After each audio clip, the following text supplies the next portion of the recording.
Fala galera, sejam todos muito bem-vindos aqui na coletiva do Juba Futebol. Vamos trocar uma ideia do São Paulo Futebol Clube hoje, enquanto Thiago Mendes, tem também o Lucas Ferreira, a situação do Luiz Gustavo, né, que não está fácil. Quero propor um debate entre nós aqui em relação ao Wendel e Enzo Dias. E eu quero atualizar um pouquinho em relação ao Wendel, porque muito foi falado do cara, né? Muito foi atualizado dele e tal.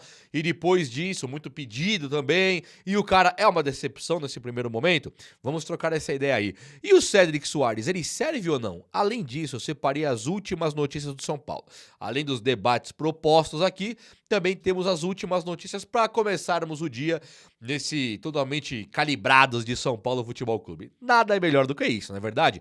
É o que interessa pra gente. Aliás, se você também se interessa por algum outro tipo de coisa, como por exemplo filmes, você gosta de filmes e séries? Olha no meu olho aqui, tá me olhando? Vou te perguntar, você gosta de filmes e séries? Séries de plataforma de streaming aí, filmes de cinema, filmes de Netflix, tudo.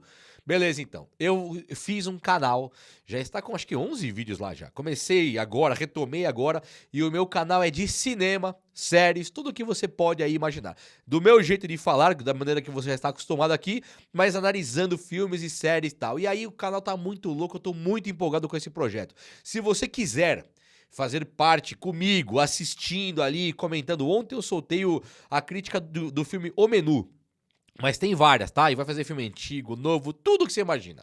Minissérie, série grande, vai ser top. Vou te convidar então para se inscrever e ficar comigo lá, chama Cinema com Juba. Para facilitar, eu vou deixar no primeiro comentário fixado o link direto. É clicar, o canal abre aqui no YouTube e aí você só se inscreve. Tamo junto?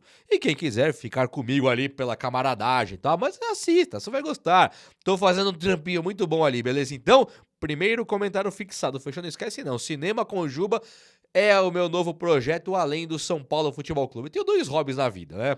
Então, hobby de gostar de fazer é futebol e cinema. E eu tô dentro disso aí. Vem comigo? Quem vier comigo aqui eu vou ficar muito feliz, muito agradecido. Comenta aí, Jubão, tô com você no cinema, fechou? Então valeu. Meus amigos, olha só, uma coisa curiosa, o Alexandre Pato tá meio incomodado que ele ficou sem clube, ele não tá conseguindo clube agora pra jogar. Cara, é o Alexandre Pato, meu, poucos caras desse universo aqui, desse mundão de meu Deus, foram defensores do Pato como eu fui. E tirei sarro por aí dos caras, né? Assim como o Eto'o tá meio parado, o Pato também está. Fiquei comparando, fiz a luta que deu. Mas hoje o Pato, acho que infelizmente já era, né? Não tem mais como, não tem a menor condição. O futebol, você pega um cara igual o Caleri, por exemplo, que é um cara que fisicamente ele sempre foi forte. Hoje eu acho que ele tá um pouquinho mais comprometido fisicamente. Eu não vejo o Caleri mais naquela pegada física de conseguir pá, jogar. O Caleri, pra mim, ele tá fraco fisicamente. E se o Caleri tá fraco, imagina o Pato.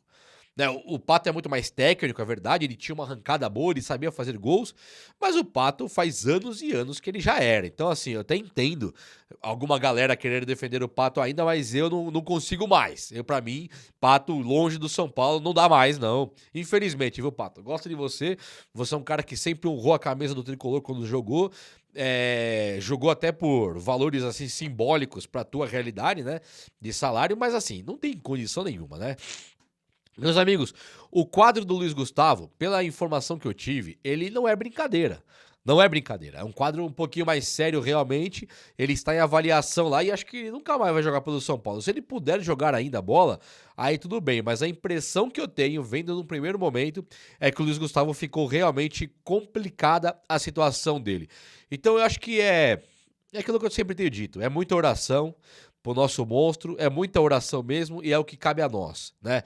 O Luiz Gustavo teve uma carreira brilhante até aqui, não que tenha acabado, mas o Luiz Gustavo ele não podia dar esse susto agora, né? Então vamos aí, Luiz Gustavo, volte pra cá, moleque.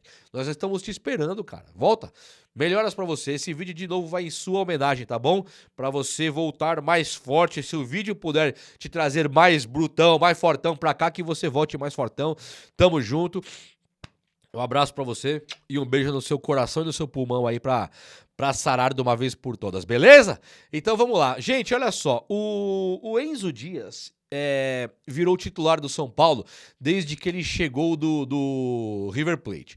Quando o Wendel chega no São Paulo, o São Paulo ele fez uma força danada para ter o Wendel, e inclusive o São Paulo ele fez aquela burrice de mandar o William Gomes a 9 milhões de euros, perdendo o William Gomes, o que pode ser um futuro jogador da seleção brasileira. É claro, você tem lá o Vini Júnior, é difícil pro William Gomes, mas por exemplo, o Rodrigo do Real Madrid. Na seleção brasileira não joga absolutamente nada. Então, se o William Gomes ele conseguir na Europa dar certo lá, pegar o posto que era para ser do Antony, que ficou um pouco distante por conta dessa péssima fase que ele enfrentou no Manchester United, não no Ajax, mas no Manchester, o Antony olha, tô meio gripado. O Antony ele perde o posto, né, de jogador de seleção brasileira. O William Gomes ele pode ser o próximo a conseguir. E aí, pensando no William Gomes, a gente fala, caramba, 9 milhões de euros foi muito pouco, né, cara? Sempre ficou entalado na nossa garganta o William Gomes por 9 milhões de euros. E o São Paulo ainda mandou o Moreira emprestado pra lá, ficando sem lateral direito. Hoje, se o São Paulo aí, ele não trouxe o Mike, a verdade é que o São Paulo não trouxe o Mike pros profissionais. Se o Cédric Soares não tiver ali a condição plena de jogo, nós temos só o Igor Vinícius, que pra muitos é um baita jogador meia boca. Então que lógica foi essa de mandar o Moreira embora? O São Paulo, tudo deu a entender, tudo levou a acreditarmos que era pra acelerar o processo da vinda do Wendel. E quando o Wendel chega, ele chega aqui no São Paulo e não consegue se firmar, cara. E aí você fala assim, tá, Juba, mas acabou de chegar, né?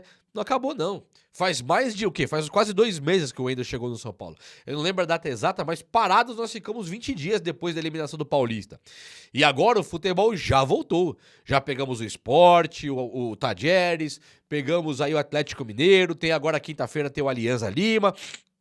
E o Wendel, ele periga se ele começar contra o Alianza Lima na reserva do Enzo Dias. Então fica muito complicado de entender. A culpa é do Wendel, a culpa é do Zubeldia, quem que é, por que ele não está jogando bola?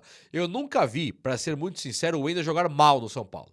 Inclusive ele foi um dos melhores em campo naquele jogo contra o São Bernardo, que o André Silva detonou o jogo, o André Silva recebeu a assistência direta do Wendel pra fazer o gol, a coisa deu certo ali. Depois disso, ele volta pro banco de reservas. Agora que ele jogou, ele também demonstrou pouco. Agora, eu vi muita gente falando, esse Wendel não presta, esse Wendel aí, ele é um jogador enganador e tal. Eu queria que você tivesse a paciência de entender, de pensar assim, ó, será que o Wendel realmente não presta? Ou será que o sistema defensivo do São Paulo tá muito bem montado, só que não tem aquela transição pro ataque? Pensa bem, os atacantes do São Paulo hoje, o André Silva já está devendo futebol depois dos 2 últimos jogos. O Caleri, péssimo. Luciano, péssimo. Oscar e Lucas estão machucados.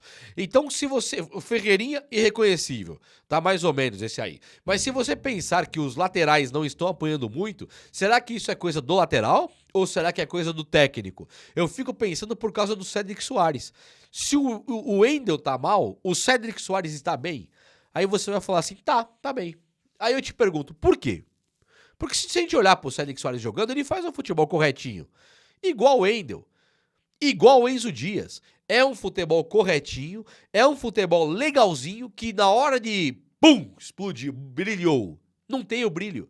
Cadê a jogada individual do Enzo Dias? Cadê que cruzou e deu gol? Cadê a jogada individual do Wendel, que cruzou e saiu gol? Cadê a jogada do Cédric Soares, que cruzou e saiu gol? Você percebe que é um jogo um pouquinho curto, pragmático, ocupando pouco espaço no campo, muito mais preocupado no resguardo, na segurança na zaga, do que propriamente a transição pro ataque, ir até a linha de fundo, driblar um cara e cruzar uma bola. Então isso tá pegando. E ainda digo mais, se existe um cara no São Paulo que pode ir até a linha de fundo, driblar um cara e cruzar uma bola, esse cara é o Wendel, viu? O Igor Vinícius, ele chega até o fundo, mas ele chega um pouco sem qualidade, né? O Cédric, ele tem a idade mais avançada, e o Enzo Dias, ele me parece assim, mas muito mais um jogador de marcação do que um jogador de apoio no ataque. É um cara que, de novo, ele faz um futebol correto, ele sabe dar um cruzamento, ele não perde bola dominada, ele sabe que ele pode avançar e ele avança pouco, porque ele é um cara mais de características de marcação. Tudo isso é um ponto importante de pensar no futebol do Enzo. Agora, quando você põe 3 zagueiros, 3, como é o que o São Paulo tem feito, Ô, o São Paulo colocou 3 zagueiros. Será que você precisa de 2 laterais de marcação? Eu entendo que não. Eu entendo que alas são muito mais importantes nesse caso de 3 zagueiros. E aí eu te mando essa pergunta: será que não seria melhor Igor Vinícius e o Wendel jogando com 3 zagueiros? E eu entendo que o Enzo vive uma fase melhor até do que a do Wendel, e entendo que o Cedric é mais jogador do que o Igor Vinícius. Isso pra mim é indiscutível. O Enzo está melhor que o Wendel e o Cedric é melhor que o Igor Vinícius. Pra mim, tranquilo. Para 2 zagueiros, hoje, Enzo Dias e Cedric Soares e 2 zagueiros. Tranquilaço, temos um sistema defensivo legal. Agora, com 3 zagueiros, eu acho que o Igor Vinícius e o Wendel precisam jogar. O que você acha? Até porque nós temos hoje um problema sério, que é fazer gols. Nós não estamos fazendo gols. Vocês pararam pra pensar nisso? Foi 1-0 contra o Mirassol num contra-ataque, no Inter de Limeira. Não, como chama? Novo Horizontino, que foi a quarta de final. Foi 1-0 num contra-ataque. Foi contra-ataque, onde o Oscar dá um lançamento pro Lucas, que ganha na corrida. Aquilo foi um gol que não costuma sair, ainda mais se for um Novo Horizontino versus São Paulo. O certo é nós tomarmos o contra-ataque, não propormos o contra-ataque, né? Então, dito isso, o São Paulo fez aquele gol. Depois, contra o Palmeiras, 0-0, Sport 0-0, Tadieres 1-0 pra gente, e aí o São Paulo tá devendo, porque ele não cria muitas chances de gol. Dito isso tudo, eu acredito sim que o São Paulo precise melhorar a sua criação de jogo. E essa criação, já que o Luciano não cria, já que o Oscar se machucou e o Lucas também, será que se for num cruzamento ou cruzamentos pro Caleri, ele não pode retomar o seu futebol fazendo gols de cabeça, que é o forte dele, e inclusive melhorarmos, desafogarmos um pouco aquela meia para termos o ganho desses alas, que podem ser os caras de cruzamento? E enxergo que a gente ganha em tudo. Ganha nos alas, que está precisando soltar esses caras. Ganhamos também da meia, que desafoga um pouco. E ganhamos em termos o Caleri de volta, sendo um cara que ele existe para cabecear e ele precisa cabecear, não é verdade? Meus amigos, antes de eu falar do Thiago Mendes, eu quero falar um pouquinho sobre o Lucas Ferreira e o reserva pro Oscar.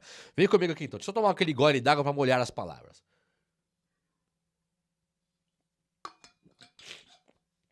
Tá aqui, palavras molhadas então. O São Paulo hoje não tem um reserva direto pro Oscar, né? Se nós pensarmos, por exemplo, no Matheus Alves, eu acho que ele é um reserva legal, um cara que pode jogar. Mas, contudo, o Matheus Alves, se nós trazermos pra realidade, ele não é um cara que o Zubeldia está ali tão preparado para usar. O Zubeldia é um cara que está numa relutância tremenda para usar a categoria de base, certo? Então o Zubeldia, não vou falar que ele não usa. Tem entrado o Lucas Ferreira, tem entrado o Matheus Alves, não tem entrado o Rian Francisco, mas pelo menos na meia e na ponta ele tem usado já os dois. E isso já é uma melhora, né? Antes ele não usava nenhum, agora ele está usando 2, que jogam 20 minutos por jogo, já é uma melhora. E o Matheus Alves é um jogador bastante promissor, mas será que ele vai ser esse cara pro São Paulo Futebol Clube que o Zubeldia vai conseguir usar ou não? Não sendo, será que não seria o ideal o São Paulo pensar em mandar o Luciano embora, tentar negociar para abrir espaço na folha salarial e ir buscar um meia, tratar um meia reserva do Oscar como prioridade? Vamos pensar o seguinte, o Oscar, ele já tem 33 anos, ele é um jogador que jogava pouquíssimo na China, e agora nós começamos a ter 3 campeonatos simultâneos, pesados, brasileiro, Copa do Brasil e Libertadores, e o Oscar é um jogador que já se machucou, já sentiu a carga de 3 meses de São Paulo e ele se machucou. Então acho que pensar no reserva pro Oscar, e ainda é pra gastar, hein? É uma oportunidade, ou o Zubeldia de uma vez por todas bater o martelo e falar: Luciano não é mais meia aqui, e nós vamos lançar o Rodriguinho e Matheus Alves para disputar a posição. Se nenhum dos dois der certo, o São Paulo, ele precisa ir pro mercado tentar trazer esse meia para ser o reserva do Oscar, não? Eu penso dessa maneira, gente. E olha só, o Thiago Mendes, ele é um jogador que ele passa a ter uma importância muito significativa no São Paulo. Se algum dia despertou discussão o ponto Thiago Mendes do São Paulo, vamos analisar com a realidade atual. O Luiz Gustavo, nós não sabemos nem se volta a jogar pelo São Paulo, né? Porque ele teve um problema seríssimo. O Pablo Maia, também não sabemos o que esperar mais dele. O Pablo Maia, ele tem se transformado num caso icônico de jogador que se machuca 2 vezes e passa muito tempo parado. É claro que o Pablo Maia é jovem e nós temos que esperar o melhor. O melhor vai acontecer com o Pablo Maia, eu tenho certeza. Mas não muda o fato de que faz 2 anos que ele não consegue jogar em alto nível. Faz 2 anos que ele não consegue manter uma boa forma porque ele se machucou e aí é complicado. Então, assim, pra mim dói muito falar isso, mas eu não tô falando uma coisa, tchau Pablo Maia, não confio, não existe isso. Eu sou fã pra caramba do Pablo Maia. O Alisson é um jogador que virou volante, não vou nem chamar ele de improvisado, ele virou. O Bobadilha está lá e o Marcos Antônio não é nosso. Mas Juba, mas tem o Negruti, tem o Ibali, tem o Hugo, esses caras aí, não dá pra saber também o que esperar deles. Pode o Negruti entrar, que é pedido por muita gente, ele joga 2 jogos e a torcida fala, suma. É o próximo Hudson, sabe? Sim, não dá pra saber o que esperar. Já o Thiago Mendes é um cara com uma rodagem de Europa. É um cara que eu vi um vídeo dele que ele falava assim, ó, eu gosto de marcar jogadores mais rápidos. Eu gosto que o cara joga pra frente e sai apostando corrida, que é assim que eu gosto de marcar o cara. Falei, como é que é, Thiago Mendes? Você gosta de apostar corrida? Neste mesmo vídeo, foi um corte que alguém fez, alguém editou. O Neymar, no auge, lá do Paris Saint-Germain, e ele acho que era do Lyon, não lembro agora. Lyon, Olympique de Marseille, era Olympique de Marseille. O Neymar joga a bola pra frente, cai pra cima, corre, aposta a corrida, o Thiago Mendes volta por trás, se recupera, dá um carrinho e desarma o Neymar. Você fala, tá, um lance isolado. Aí ele faz a mesma coisa com o Mbappé, exatamente a mesma coisa. O Mbappé corre daquele jeitinho leve do Mbappé. O Mbappé corre pouco, o Mbappé, né? Ele começa a correr, o Neymar também corre pouco. Ele começa a correr que nem um foguete. Só que o Thiago Mendes, ele vem num tempo de bola incrível, dá um carrinho na bola, vindo por trás, dá um carrinho na bola e desarma o Mbappé. Então ele tirou a bola do Neymar, tirou a bola do Mbappé. Eu fico pensando, o que um cara desse não é capaz de fazer aqui no futebol brasileiro? Antigamente, você pensava no Thiago Mendes, eu também. Qual que era a pegada do Thiago Mendes? Era ser um segundo volante normal, não era o Mineiro marcando, não era o Josué marcando, mas ele era um cara que compunha na marcação normal e ele tinha um bom chute na frente, lembra disso? Ele tinha um bom arremate, um bom poder de finalização no chute de média e longa distância. Agora, se ele é esse cara, que qualquer um que apostar corrida com ele, ele consegue desarmar, tirar a bola do cara e ainda assim ter um bom chute na frente, ele passa a ser um jogador fundamental pro São Paulo. Se o Thiago Mendes chega no Tricolor hoje, mesmo considerando a boa fase que está vivendo o Marcos Antônio em relação aos 2 últimos jogos, 3 últimos, o Thiago Mendes ele vem com outra pompa, com uma outra pegada, outro nível de jogador. Então ele pode chegar no São Paulo hoje e para jogar, sem ter a sombra de Luiz Gustavo e Pablo Maia, que infelizmente quis o destino que eles fossem afastados do campo. Então sim, estou de braços abertos aqui hoje, esperando o Thiago Mendes chegar no Tricolor, mas assim, chegar com extrema importância, assim como um dia chegaram Lucas Moura e Oscar. É ou não é? Ó, o vídeo de hoje foi esse, mas eu vou te convidar de novo a se inscrever no meu canal de cinema lá. Vem comigo, assista lá, você vai gostar, tenho certeza que você vai gostar. Tô preparando um trampo muito louco. E deixa no primeiro comentário fixado o Cinema com Juba, que é o meu canal pra falar de cinema. Fechou? Meus amigos, olha aqui no meu olho, olha no meu olho. Um grande abraço, até a próxima, valeu!